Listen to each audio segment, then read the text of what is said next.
El 15 de noviembre de 1916 fallecía en San Juan, a la edad de 57 años, don Luis Muñoz Rivera, poeta, periodista y el tercer comisionado residente de Puerto Rico ante el Congreso de los Estados Unidos. Pero, ¿quién fue Luis Muñoz Rivera?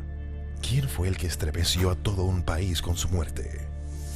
Conocer cómo se celebró el entierro nacional del que fuera la encarnación del autonomismo puertorriqueño nos ayudará a entender la vida de este líder y toda la intensidad de una época. La prensa así lo atestigua. A las 7 de la mañana del 17 de junio, empezaron a llenarse de público los alrededores de la Plaza Valdoriotti frente a la Casa Municipal del Viejo San Juan. Desborde de dolor y derroche de demostración de pueblo en San Juan, Puerta de Tierra, Santurce, Río Piedras, Caguas, Sidra, Calleja y Bonito, Coamo y Juana Díaz. A las 9 de la noche, lo esperaron en Ponce 50.000 personas de todos los partidos políticos, las logias, las iglesias. En cada pueblo miles de personas y niños lo esperaban con letreros en los que expresaban su profundo dolor. Casi a medianoche el cortejo fúnebre llega a Barranquitas. El historiador Bolívar Pagán escribió: la muerte de Muñoz Rivera ocasionó una emocionada explosión de duelo en toda la isla, participando todo el pueblo, todos los partidos y organizaciones gubernamentales, cívicas y sociales del país. Sus funerales tuvieron carácter de apoteosis. El cadáver insepulto recorrió lentamente por diversas ciudades y pueblos, de norte a sur, cruzando montañas y valles por caminos atrechos materialmente alfombrados de flores, seguidos por afligidas muchedumbres, en caravanas dolientes. El líder republicano José Celso Barbosa expresó, entre otras cosas: mi ilustre adversario Luis Muñoz Rivera ha caído herido por la muerte, y todo el país unido ante esta enorme desgracia solo tiene un corazón para sentir muy hondamente tan terrible golpe y lágrimas que derramar ante el cadáver de tan ilustre patricio. La historia de quien se cubría con el respeto de su pueblo ante la hora final comenzó en 1859. Nadie podía imaginar entonces que aquel infante nacido un 17 de julio en Barranquitas iba a ser el heredero político del fundador del Partido Autonomista en el 1887, don Román Valdoriotti de Castro. Y Muñoz Rivera iba a convertirse en protagonista de la historia y líder indiscutible del país. ¿Quién iba a decir que aquel joven alto, vigoroso de 6 pies y profundos ojos verdes, desoyera la oferta de su padre de dedicarse como él al comercio con el fin de hacer fortuna? Es el poeta que habitaba en Muñoz Rivera, el que le dicta la ruta a seguir. Muñoz Rivera se deslumbra ante la polémica para un palacio, un Caribe, escrita por el poeta y médico José Alberto Padilla, por su apasionada defensa de lo puertorriqueño ante las afrentas del poeta español Manuel del Palacio.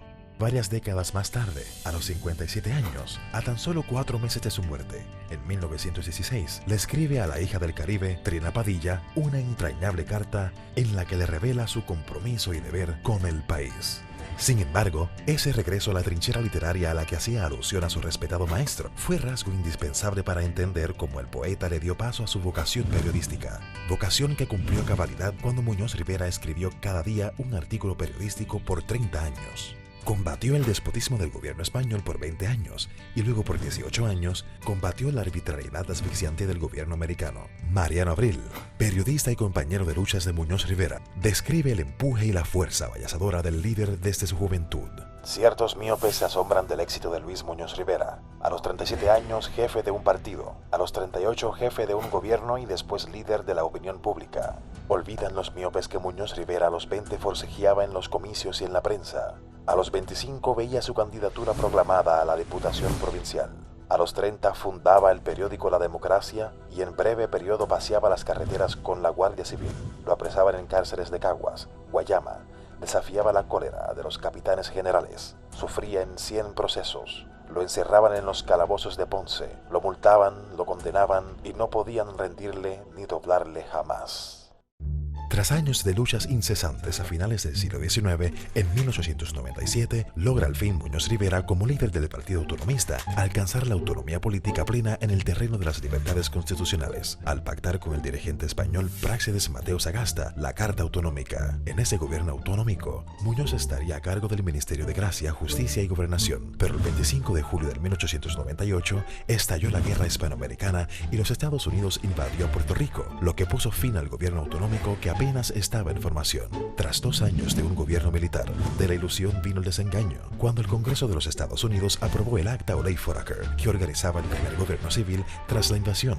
En la misma se creaban 3 ramas de gobierno: la ejecutiva, la legislativa y la judicial. Pero muchos de esos puestos serían nombrados por el presidente de los Estados Unidos, desde el gobernador hasta los miembros del Tribunal Supremo. Incluso las leyes aprobadas por la legislatura tenían que ser ratificadas por el Congreso de los Estados Unidos. Aquello para Luis Muñoz Rivera fue una afrenta inaceptable. Era evidente que se les imposibilitaba a los puertorriqueños actuar sobre su propio destino. Y desde las páginas de su periódico La Democracia, el diario de Puerto Rico, no se cansó de repetir la máxima: la fuerza del país está en el país. Queremos que el país dirija los destinos del país.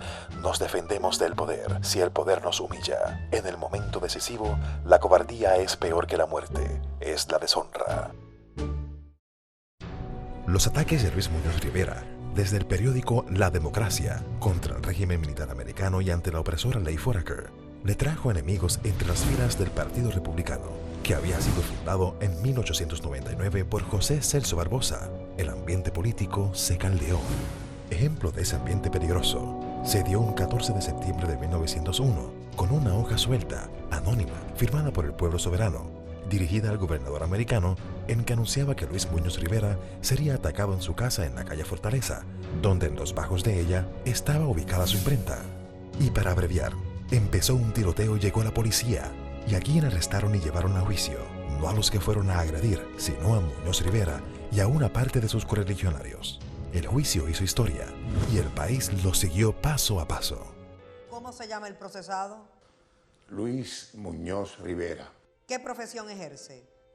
Periodista. ¿Cuántos años tiene? 41.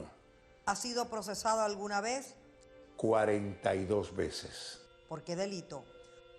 Por defender al débil contra el fuerte y al oprimido contra el opresor. Por predicar el derecho y la justicia. Y lo interrumpe el presidente. Bueno, bien. ¿Por hacer política? No, señor. Por hacer patria. Defendió Muñoz Rivera desde el Partido Federal el sufragio universal y propulsaba que se le diera el voto a la mujer. Objetó la disposición de la ley Foraker de crear una sola cámara, rechazó que se impusiera como requisito ser hacendado para votar en las elecciones. Repudió además el patriota, que se le dificultara la inscripción de los electores de su partido en todos los procedimientos. Fue tal la injusticia, la arbitrariedad y el desengaño, que el Partido Federal optó por el retraimiento electoral y su disolución en noviembre de 1900. En 1904, el incansable prócer crea junto a líderes liberales el Partido de la Unión de Puerto Rico. Ya para 1911, Luis Muñoz Rivera sería electo comisionado residente en Washington, en cuyo cargo permanecería hasta 1916. Luego de 18 años de luchas incesantes bajo el dominio americano, como comisionado residente, trabaja para conseguir el Bill Jones en el Congreso de Estados Unidos, que aunque insuficiente, era superior a la opresora ley Foraker. Luis Muñoz Rivera, para demostrar en Washington lo absurdo de la ley Foraker, entre otras cosas, expresó en el Congreso: si alguien hubiera dicho a mis compatriotas que los Estados Unidos, el país de las libertades, iba a regatearles su derecho a construir un gobierno del pueblo, por el pueblo y para el pueblo de Puerto Rico, mis compatriotas hubieranse negado a creer tal augurio, considerándolo simplemente insensato.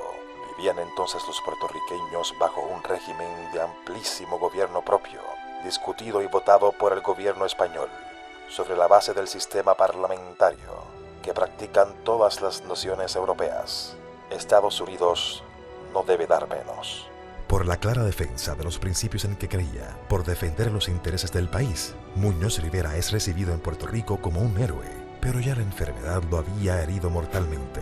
Meses más tarde, en su lecho de muerte, rodeado por su hijo Luis Muñoz Marín, su heredero político, Antonio Rafael Barceló, el doctor Anton Giorgi, Silvestre Feijó, José Ruiz Soler, Epifanio Fernández Vanga, expresó: yo me muero, pero el porvenir de nuestro pueblo ha comenzado a dibujarse en el horizonte. 35 años más tarde, bajo el liderato de su hijo Luis Muñoz Marín, es que se logra la Constitución del Estado Libre Asociado de Puerto Rico. Y sigue todavía en el horizonte las ansias de alcanzar mayores poderes de gobierno propio estado librista puertorriqueño. Luis Muñoz Rivera retrató en versos su digna e infatigable lucha. No caeré, Mas si caigo, entre el estruendo rodaré bendiciendo la causa en que fundí mi vida entera, vuelta siempre la faz de mi pasado, y como buen soldado, envuelta en un jirón de mi bandera.